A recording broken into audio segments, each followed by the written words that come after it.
समाजातील आमदारांना कॅबिनेट मंत्री ह्याचबरोबर पालकमंत्री पदापासून नेहमीच डावललं जात असल्याचा आरोप आता अजित पवार गटातील आमदार प्रकाश सोळंके यांनी केलेला आहे। प्रकाश सोळंके यांनी नेमका ह्या आरोपामध्ये काय म्हटलेलं आहे तेच पाहूया।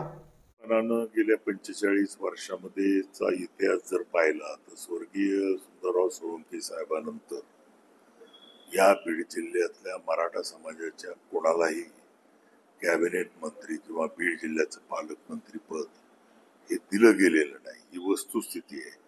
सोळंके यांचं असं देखील म्हणणं आहे की आम्ही वेळोवेळी पक्षश्रेष्ठींकडे ही मागणी केलेली आहे, परंतु पक्षश्रेष्ठींनी नेहमीच मराठा असल्या कारणास्तव डावललं असल्याचं देखील बोललं जात आहे।